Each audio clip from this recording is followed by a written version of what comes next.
আজকের লাঞ্চে বানালাম নারকেল চিংড়ি। সেই জন্য আমি এখানে 250 গ্রাম চিংড়ি মাছ নিয়ে নিয়েছি। চিংড়ি মাছটা ধুয়ে বেছে পরিষ্কার করে নুন হলুদ মাখিয়ে রেখেছি।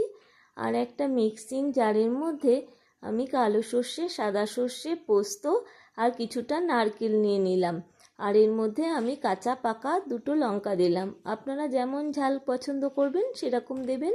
আর অল্প একটু জল দিয়ে ভিজিয়ে রেখেছিলাম, তারপর একটা মিহি পেস্ট করে নিয়েছি। এবারে কড়ার মধ্যে সর্ষের তেল গরম করে চিংড়ি মাছগুলোকে আমি এপিট ওপিট করে একটু হালকা ভেজে নেব। চিংড়ি মাছ খুব বেশি ভাজার দরকার নেই, বেশি ভাজলে মাছগুলো আবার শক্ত হয়ে যাবে। সেই জন্য আমি এপিট ওপিট করে একটু অল্প ভেজে নিয়েছি।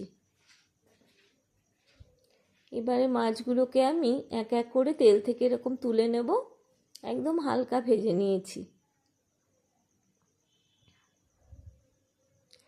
এবারে মাছগুলো তুলে নিয়ে এই তেলের মধ্যেই আমি একটা গোটা বড় পেঁয়াজ বেটে রেখেছি, সেই পেঁয়াজটা এর মধ্যে, পেঁয়াজ বাটাটা এর মধ্যে দিয়ে দেব।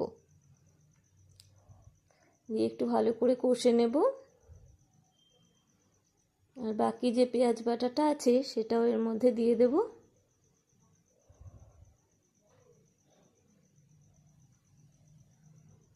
দিয়ে ভালো করে আমি মশলাটা কষে নেব।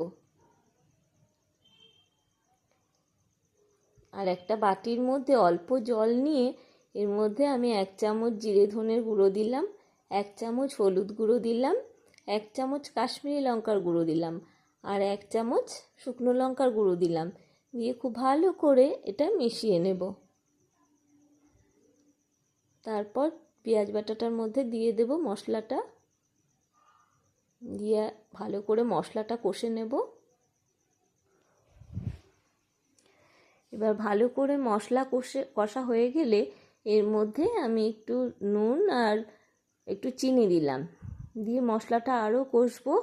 তারপর এর থেকে তেল ছেড়ে দিলে আমি এর মধ্যে যে মশলার বাটিটায় আমি গুঁড়ো মশলা গুঁড়েছিলাম সেইটা আমি ধুয়ে একটু অল্প জল দেব। খুব বেশি জল দেওয়ার দরকার নেই, কারণ এটা গা মাখা মাখা হবে। এবার আমার মনে হয়েছে নুনটা একটু কম হবে, তাই আর একটু নুন দিলাম।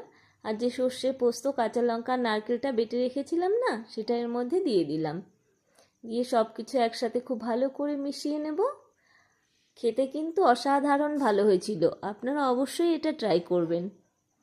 তারপর আমি ভেজে রাখা চিংড়ি মাছগুলো এক এক করে এর মধ্যে দিয়ে দেব।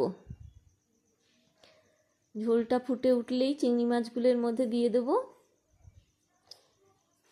এবার আমি ঢাকা দিয়ে 5 মিনিট রেখে দেব।